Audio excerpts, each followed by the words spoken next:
라고 하는 그러한 용어가 있습니다. 여러분 들어보신 적 있습니까? 데자뷰.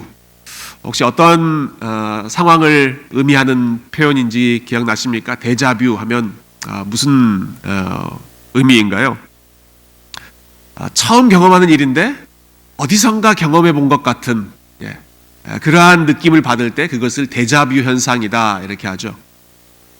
처음 방문한 곳, 처음 여행한 곳인데 언젠가 와본 것 같고 처음 만난 사람인데 사실 언젠가 한번 만난 적이 있는 것 같은 그런 사람, 그러한 상황을 우리가 경험할 때 데자뷰 현상이다 그런 표현을 씁니다.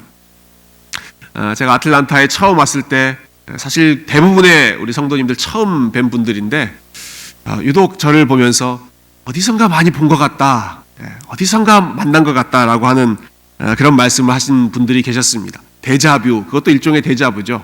처음 만났지만 낯이 익은. 여러분 혹시 오늘 본문 26장을 읽으면서 좀 그런 느낌을 받지 않으셨습니까? 어디선가 마주친 것 같은, 읽어본 것 같은 그러한 느낌. 다윗이 사울을 죽일 수 있는 상황이었는데 죽이지 않고 또 사울을 살려서 놔줬다라고 하는 이 내용, 여러분 어디선가 읽어보신 것 같죠? 이게 전혀 읽어본 것 같지 않다라고 하면 이제 이게 더 큰 문제가 되는 것입니다. 우리가 2주 전에 봤던 말씀이 오늘 내용하고 굉장히 비슷한 말씀입니다. 실제로 우리가 읽었던 본문의 내용, 2주 전에 읽었던 내용과 오늘 본문의 내용이 큰 줄거리가 비슷합니다. 26장과 24장의 내용, 전체 큰 줄거리가 동일하죠. 그래서 제가 처음 오늘 이 본문을 읽고 묵상하면서 처음에는 좀 그런 생각이 들었습니다. 어차피 비슷한 내용인데 그냥 스킵하고 다음 내용, 좀 다른 내용을 먼저 보는 것이 좋지 않을까 그런 생각이 들었습니다만은 하나님께서 이 성경을 기록하실 때 각 장, 각 말씀을 주신 이유가 분명히 있을 것이다. 비슷한 사건이지만 반복해서 또 다른 각도에서 말씀하신 이유가 분명히 있을 것이다 라는 마음으로 기대감을 가지고 말씀을 묵상했습니다. 또 묵상하다 보니까 24장과는 또 다른 그런 하나님의 놀라운 섭리와 비밀이 있다라는 사실을 오늘 본문을 통해서 볼 수 있었습니다. 우리 차례차례 우리 말씀을 살펴보면서 어떤 부분에서 또 비슷하고 어떤 부분에서 또 하나님이 주시는 새로운 은혜가 있는지를 함께 상고해 보았으면 좋겠습니다. 오늘 26장 본문은 다윗이 숨어있는 그 광야에서의 숨어있는 그 위치를 사울에게 은밀하게 일러 바치는 그런 밀고자의 이야기로 오늘 본문이 시작됩니다. 여러분 1절 말씀 보시면 이렇게 시작합니다. 10사람이 기브아에 와서 사울에게 말하여 이르되 다윗이 광야 앞 하길라산에 숨지 아니하였나이까 하매. 이 10이라고 하는 지역, 영어로는 zip라고 하는 발음인데요. 이 지역에 사는 사람들이 사울이 살고 있는 기브아까지 찾아갔습니다. 다윗이 있는 그 광야 지역이 10이라고 하는 그런 지역인데 사울이 있는 지역까지 찾아가서는 당신이 찾고 있는 다윗이 우리 동네에 머물고 있습니다 라고 밀고 하는 것이죠. 아마 그렇게 하면 지금 사울이 다윗을 찾으려고 안달하고 있으니까 우리에게 큰 현상금을 주거나 큰 상을 줄 것이다 라고 하는 어떤 그런 기대감을 가지고 아마 사울을 찾아갔던 것 같습니다. 다윗이 소식을 들었습니다. 10사람이 사울에게 일러 바쳤다. 그 소식을 듣고 다윗이 쓴 시편이 또 있습니다. 사무엘상을 읽으면서 참 여러 다윗의 시편을 같이 읽게 되는데요. 여러분 54편, 시편 54편에 보면 그 시편의 표제어가 이렇게 나와 있습니다. 제목이 10사람이 사울에게 이르러 말하기를 다윗이 우리가 있는 곳에 숨지 아니하였나이까 하던 그때 다윗이 또 이런 시를 지어서 하나님 앞에 기도했다는 것이죠. 하나님이여 주의 이름으로 나를 구원하시고 주의 힘으로 나를 변호하소서. 하나님이여 내 기도를 들으시며 내 입의 말에 귀를 기울이소서. 낯선 자들이 일어나 나를 치고 포악한 자들이 나의 생명을 수색하며 하나님을 자기 앞에 두지 아니하였음이니이다. 하나님 또 새로운 사람들이 나를 공격하기 시작했습니다 라는 마음을 표현하는 것이죠. 특히 이 시편 54편에서는 이 10사람들의 대해서 다윗이 낯선 자들이 일어나 나를 치고 있습니다라고 표현하고 있습니다. 여러분, 다윗이 광야에 있을 때 다윗의 마음을 참 힘들게 했던 것은 대부분 사람들이었습니다. 사람들이 다윗의 상황을 일러 바치고 또 다윗을 배신하는, 다윗을 실망시키는 일들이 참 많이 있었죠. 그일라라고 하는 지역에 침략에 있어서 다윗이 열심히 가서 도와줬더니 그 사람들이 다윗을 사울에게 넘겨주려고 하는 그런 계획을 세우기도 했습니다. 지난주 본문에서는 나발이라고 하는 사람, 다윗이 열심히 그 나발의 양떼들을 도와주고 해를 입지 않도록 도와주었더니 나발이 도대체 다윗이 누구냐, 다윗을 무시하면서 다윗의 호의를 아주 무례함으로 되갚았죠. 오늘 본문의 이 10사람들이라고 하는 사람들은 사실 다윗하고 어떤 직접적인 이해관계가 있는 사람들도 아닙니다. 다윗이 잘 알던 사람들도 아닙니다. 그런데도 낯선 사람인데도 불구하고 이런 사람들조차도 다윗을 이용해서 한몫 잡아보려고 하는, 사방천지에 다윗을 넘어뜨리려고 하는 사람들로 가득 차 있는 곳이 이 광야였던 것이고, 다윗은 시시각각 그런 사람들 때문에 마음 상하고 배신감을 느끼고 또 하나님 앞에서 자신의 마음을 토로하는 것이죠. 끊임없이 사람들에게 실망하고 배신당하는 것이 다윗이 광야에서 겪었던 삶이었습니다. 자, 이런 사람들의 보고를 받은 후에 사울 왕이 또다시 군사들을 불러 모읍니다. 그리고 3,000명의 정예 부대를 이끌고 또 다윗을 잡으려고 쳐들어갑니다. 우리가 이 장면을 얼핏 보면 늘 있었던 일로 그냥 대수롭지 않게 넘기기 쉽습니다. 사울이야 언제나 다윗의 생명을 취하려고 했던 사람이니까 또 시작이구나 라는 그런 마음 갖기 쉽죠.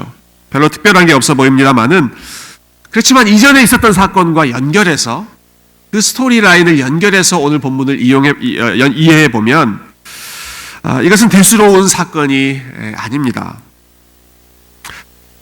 여러분, 사울은 바로 2장 앞에서 다윗이 그의 목숨을 살려주었던 다윗의 은혜를 입었던 사람입니다.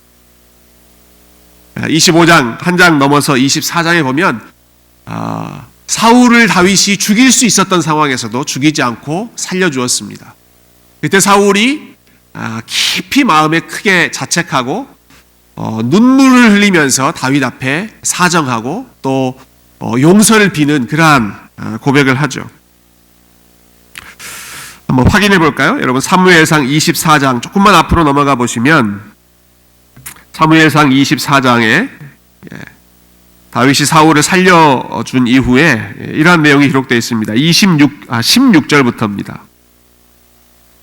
사무엘상 24장 16절부터 제가 19절까지 한번 읽어보겠습니다. 다윗이 사울에게 이같이 말하기를 마침에 사울이 이르되 내 아들 다윗아 이것이 네 목소리냐 하고 소리를 높여 울며, 사울이 울면서 이야기하는 것이죠.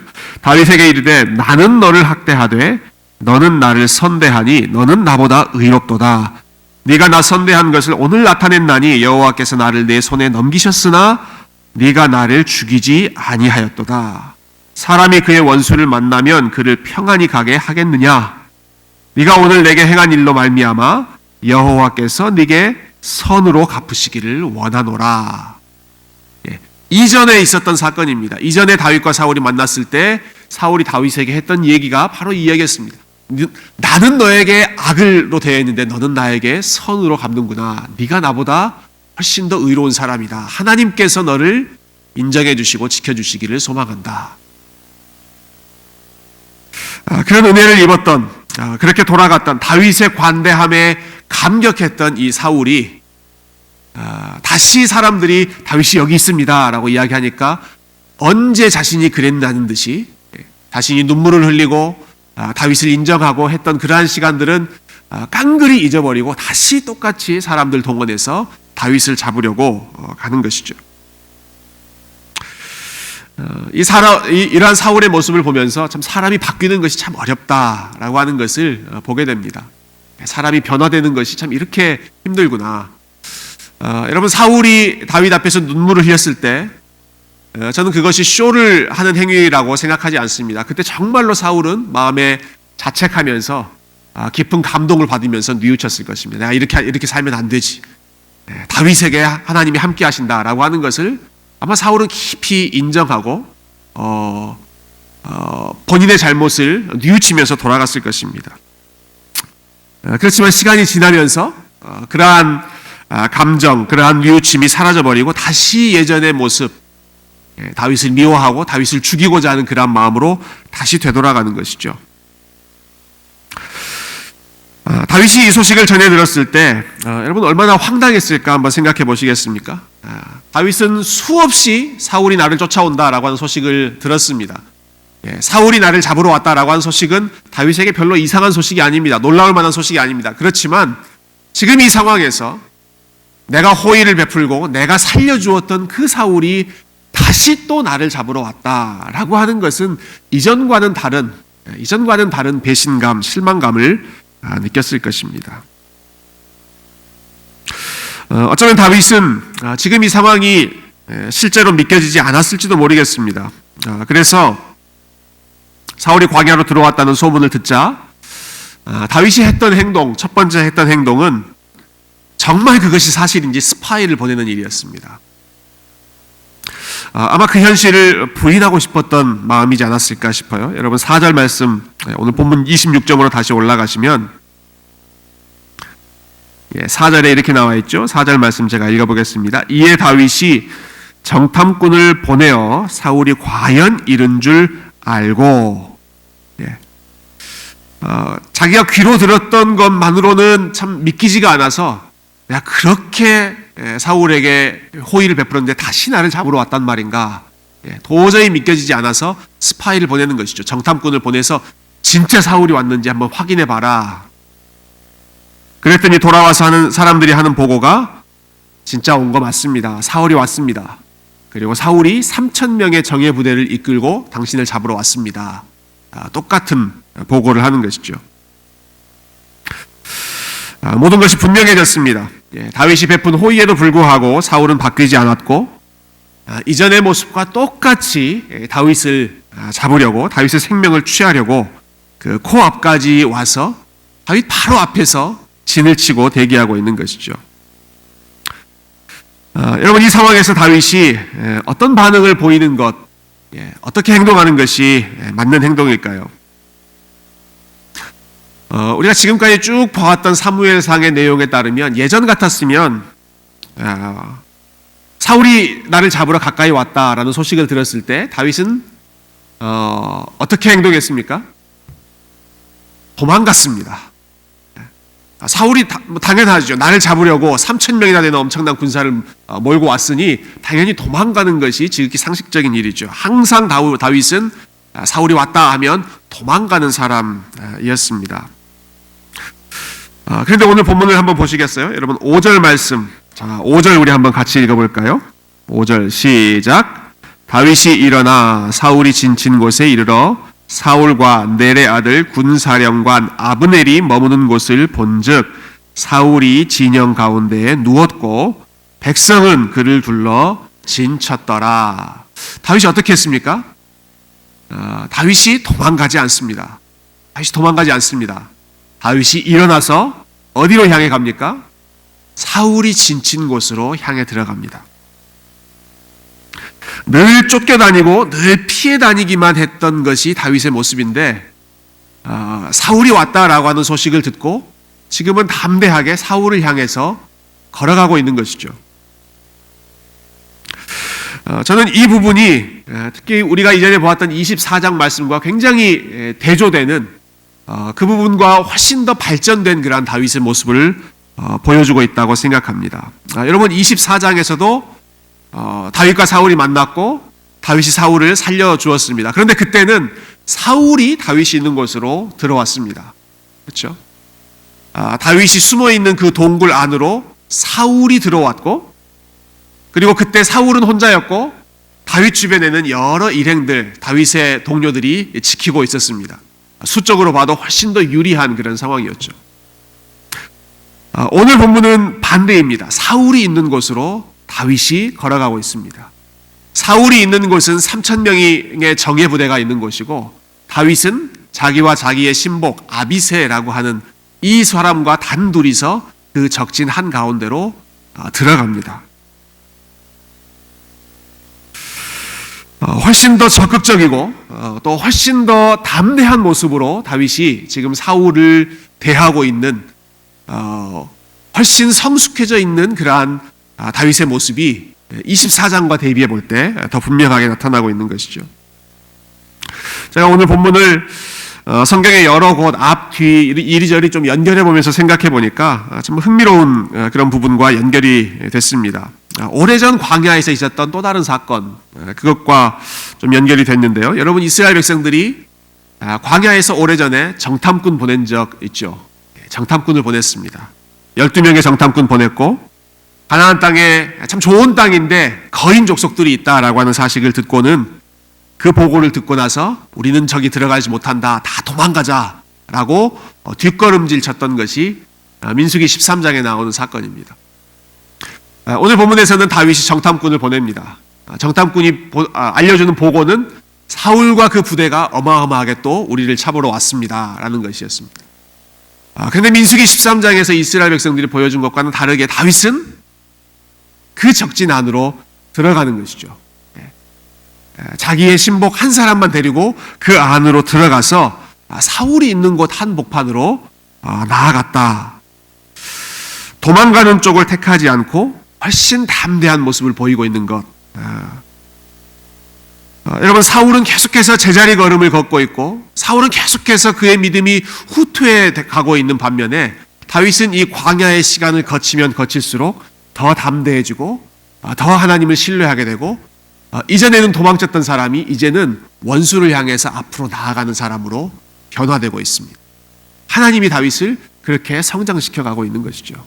하나님의 사람은 광야를 거치면 거칠수록 담대해지고 더 영적으로 부여해지는 성장을 나타내 보여주고 있는 여러분, 그 모습을 오늘 본문에서 우리가 확인할 수가 있습니다. 여러분, 특히 오늘 본문은요, 사무엘상 전체에서 다윗이 사울을 마지막으로 만나는 장면입니다. 이제 26장이 지나면 27, 28장 계속 나오지만 다윗과 사울이 직접적으로 만나는 장면은 없습니다. 오늘 본문이 마지막으로 다윗과 사울이 대치하고 있는 상황인데, 여러분, 마지막으로 만난 이 순간에 다윗은 사울을 회피하는 사람이 아니라 사울을 향해서 나아가는 사람이 되어 있는 것이죠. 어떻게 이런 마음을 가질 수 있었을까요? 광야에서 산전수전 다 겪으면서 그 모든 과정 속에서 다윗은 하나님이 나와 함께 하시고 하나님이 나를 도우신다 라는 그 확신이 더 분명해졌던 것이죠. 저는 특히 바로 앞장에 있었던 이 25장 나발의 사건이 다윗으로 하여금 그 하나님의 함께 하심을 굉장히 크게 깨닫게 한, 배우게 한 그러한 좋은 교훈을 얻었다라고 생각합니다. 나발이라고 하는 사람이 아주 오만방자하겠죠. 그래서 다윗이 그 사람을 응징하려고 직접 손을 들어 치려고 했습니다. 그런데 아비가일이 나타나서 그러지 마십시오. 그것은 하나님의 뜻이 아닙니다. 하나님의 뜻을 알려주자 다윗이 다시 그 자리에 멈추고 하나님께 이 나발에 대한 모든 일을 맡겼습니다. 그리고 나서 며칠 후에 나발이 갑작스럽게 죽게 됩니다. 갑작스럽게 죽게 되는 상황이 있는데 성경은 그 사건을 여호와께서 나발을 치심에 그가 죽으니라 라고 기록하고 있습니다. 즉 다윗이 그 사람에 대한 일을 하나님께 맡겼을 때 하나님께서 나발에 대한 모든 일을 해결하신다, 본인이 직접 처리하신다 라고 하는 사실을 다윗이 더 분명하게 깨달은 것이죠. 배운 것이죠. 그리고 나서 또 사울을 만나게 되었을 때 하나님은 악인에 대해서 분명하게 심판하시는 분, 하나님이 모든 것을 책임지시는 분이라고 하는 그 믿음이 다윗에게 더 분명하게 자리 잡았고 그 믿음을 가지고 있으니 사울이 왔다라고 하는 소식을 전해 듣고도 다윗이 사울을 향해서 한 걸음 한 걸음 뚜벅뚜벅 걸어갈 수 있는 믿음의 대장부, 믿음의 거장으로 성장할 수 있었던 것입니다. 여러분, 이 마음을 가지고 다윗이 사울의 진영 안으로 들어갔습니다. 들어가 봤더니 참 황당한 일이 벌어졌습니다. 모든 군인들이 다 자고 있는 것입니다. 모든 사람들이 다 자고 있습니다. 사울 왕도 자고 있고 그의 군 사령관이라고 할 수 있는 사울을 옆에서 지켜줘야 할 그 보디가드 아브넬이라고 하는 장군도 자고 있고 여러분 지도자들이 자고 있다고 하더라도 보초들은 서고 있어야 되지 않겠습니까? 그런데 모든 군인들이 다 잠을 자고 있었습니다. 우리가 오늘 읽었던 본문의 마지막 12절을 보니까 이 일이 하나님께서 하신 일이다라고 말하고 있죠. 여호와께서 그들을 깊이 잠들게 하셨으므로 그들이 다 잠들어 있었다. 여호와께서 그들을 깊이 잠들게 하셨다. 여러분, 하나님께서 왜 사울과 모든 군사들을 다 잠들게 하셨을까요? 왜 깊이 잠들게 하셨을까요? 저는 아마 이 순간이 하나님께서 다시 한번 다윗을 테스트하시고 다시 한번 다윗을 훈련시키시는 그러한 상황이었다라고 생각합니다. 모두를 다 깊이 잠들게 하신 다음에 다윗이 어떻게 반응하는지, 모두가 무방비 상태가 되어 있는 이 순간에 다윗이 어떻게 반응하는지를 다시 한번 하나님께서 테스트하시는 것이죠. 다윗이 가까이 들어가 봤더니 사울은 쿨쿨 자고 있고, 그리고 사울의 머리 옆에는 사울이 항상 들고 있던 창이 꽂혀져 있었습니다. 여러분, 그 창은 사울이 여러 차례 다윗을 죽이려고 했던 창입니다. 아마 그 창을 봤을 때 다윗의 마음 가운데 아주 복잡한 여러 가지 생각들이 들었을 것입니다. 그런데 그 창을 보자 다윗이 아니라 다윗과 함께 들어갔던 그 신복 아비새라고 하는 사람이 적극적으로 나섭니다. 제가 저 창으로 사울을 죽이겠습니다. 아마 이 아비새는 다윗이 좀 못 믿어왔던 것 같습니다. 이전에 다윗이 사울을 한번 살려준 적이 있지 않습니까? 그러니까 이 사람 마음 약한 사람이다 라고 생각하고, 당신은 나서지 마시고 내가 직접 이 창으로 사울을 죽이겠습니다. 가만히 계십시오. 그런데 그때 다윗이 한 번 더 말립니다. 하나님께서 기름 부어 세우신 왕을 내가 아니라 누구든지 손을 들어 치면 그 사람도 하나님께서 책임을 물으실 것이다. 사울의 생명을 해하지 말라. 아비새의 발걸음을 말리고 사울에 대한 심판을 다윗이 다시 한번 하나님께만 맡기는 것이죠. 여러분, 특별히 10절 한번 보시겠어요? 10절 보시면 하나님에 대한 믿음이 표현되고 있는데요. 다윗이 이렇게 말합니다.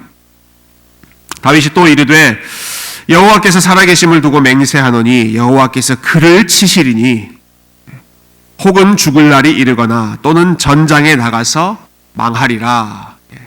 24장에 나왔던 것처럼 다윗이 다시 한번 사울을 치는 것, 사울이 비록 원수이긴 하지만 내 손을 들어 내 방식대로 해결하지 않겠다. 하나님의 때, 하나님의 방식대로 하나님이 해결하시는 것을 나는 믿고 기다리겠다. 하나님이 살아계시니, 하나님의 살아계심을 두고 맹세하니 나는 하나님께 이 모든 것을 맡기겠다. 하나님께 맡기고 본인은 그 상황에서 나서지 않는 것이죠. 이것이 다윗이 사울을 마지막으로 만났을 때 보여주었던 또 한 번의 믿음의 행동이었습니다. 죽일 수 있었지만 다시 한번 사울을 내어주고 살려주고 그 모든 것을 하나님의 손에 맡기는 것이죠. 제가 오늘 설교의 제목을 세 번째 시험이라고 붙였습니다. 생각해보니까 24장부터 26장까지 쭉 다윗이 광야에서 겪고 있는 그러한 광야 스토리가 이어지고 있는데, 다윗이 광야에서 총 3차례의 시험을 거치고 있다라는 사실을 발견하게 되었습니다. 첫 번째 시험은 동굴 속으로 사울이 제 발로 걸어 들어온 순간이었습니다. 그때 다윗이 어떻게 행동하는가, 첫 번째 시험이었습니다. 두 번째 시험은 나발이라고 하는 사람과 관련된 시험이었습니다. 다윗이 잘 대해주었던, 그러나 자기에게 오히려 무례하게, 교만하게, 오만방자하게 행했던 그 교만한 사람, 어리석은 부자 나발, 이 사람을 어떻게 대할 것인가, 이거 다윗이 처한 두 번째 시험이었습니다. 마지막 세 번째 시험은 다시 한번 제 발로 다윗 앞에 나타난 이 사울 왕, 무방비 상태로 쿨쿨 잠자고 있는 이 사울을 다윗이 어떻게 대할 것인가, 세 번째 시험이었죠. 여러분, 각각의 순간마다 다윗은 그 세 차례의 시험 모두 다 자기 방식대로, 인간적인 방식대로 해결할 수 있었습니다. 자신의 손에 든 칼을 사용해서 쉽게 사울도 죽이고 나발도 처리하고 창으로 사울을 찔러서 죽이든지 다 자기의 식으로 인간적인 방식으로 해결할 수 있었습니다. 솔직히 말해서 그렇게 한다고 하더라도 아마 누구도 다윗에게 잘못했다고 말할 사람이 없었을 정도로 그렇게 충분히 할 수 있는 그러한 명분도 다윗은 가지고 있었습니다. 어쩌면 그렇게 했다면 다윗이 광야에서 보내는 시간이 훨씬 더 짧아지고 단축되었을지도 모르겠습니다. 훨씬 왕이 되는 그러한 기간도 빨라졌을지 모르죠. 그런데 다윗이 세 번의 시험, 그 모든 시험 가운데서 그렇게 하지 않고 각각의 사건마다 자신의 혈기와 자신의 욕심과 자신의 방식대로 해결하지 않고 하나님의 뜻에 온전히 맡깁니다. 하나님의 타이밍, 하나님의 방식에 모든 것을 맡기고 본인은 뒤로 물러서고 하나님의 살아계심에 그 모든 것을 의탁하는 것이죠. 이러한 다윗의 모습은 역시 광야에서 세 차례의 시험을 받으셨던 또 다른 인간, 다윗의 후손으로 오셨던 예수 그리스도의 모습을 우리에게 연상시켜줍니다. 여러분, 예수님께서 공적인 생애를 시작하실 때 성령에 이끌려서 처음 가셨던 곳이 어디였습니까? 광야였습니다. 예수님께서 공생애를 처음 시작하신 곳 다른 곳이 아니라 광야였습니다. 성전에서 혹은 사람들이 많이 있는 무리에서 시작하신 것이 아니라 성령에 이끌려 광야로 가시고 마귀에게 세 차례 시험을 받으셨던 것이죠. 40일간 금식하여 극도로 배가 고픈 상황에서 마귀가 유혹합니다. 너는 하나님의 아들이지 않느냐? 네 능력으로 돌을 떡으로 바꿀 수 있지 않느냐? 그렇게 해라. 두 번째 시험은 여러분, 광야는 사방의 위험에 노출되어 있기 때문에 자신의 신변이 언제나 불안하고 언제나 위태로운 곳이 광야입니다. 마귀가 그것을 노리고 이렇게 유혹합니다. 네가 하나님의 아들이라면 하나님께서 너의 몸을 다치지 않게 보호해 주실 것이다. 한번 뛰어내려봐라. 높은 곳에서 뛰어내려봐라. 하나님이 너의 몸을 지켜주실 것이다. 마지막 세 번째 시험은 무엇입니까? 광야는 허허벌판 외로운 곳이지 않습니까? 외롭고 황량한 곳, 아무도 인정해 주지 않는 곳에서 마귀는 예수님께 천하만국의 영광, 그 화려한 영광을 보여주면서 내 앞에 한 번만 절하면 이 모든 영광을 너에게 다 주겠다. 여러분, 세 가지 시험의 내용이 다 조금씩 다릅니다만은 그 핵심은 동일했습니다. 왜 광야에 들어와서 고생하며 사느냐라는 것이죠. 왜 이렇게 힘든 길을 걸어가려고 하느냐? 네가 하나님의 아들이지 않느냐? 너의 능력으로 돌도 떡으로 만들고 모든 영광도 다시 되찾고 너의 몸도 안전하게 지키고 다 그것 할 수 있지 않느냐? 왜 광야에서 이렇게 위태롭게 사느냐라고 하는 것이죠. 광야의 험한 길이 아니라 좋고 편한 꽃길을 걸어가라 라고 하는 것이 마귀가 예수님께 속삭였던 그러한 세 차례의 유혹이었습니다. 그렇지만 예수님께서 그 유혹에 넘어가지 않고 그 시험에 넘어가지 않고 그 모든 각각의 유혹을 하나님의 말씀으로 그리고 하나님께 모든 것을 맡김으로써 믿음으로 이겨내셨습니다. 여러분, 우리 주님께서 광야로 들어가셨던 것 그리고 광야의 길을 회피하지 않으셨던 것은 그분의 백성인 저와 여러분 역시도 많은 시간 광야의 길을 걸어야 하고 광야에서의 시간을 보내야 하기 때문입니다.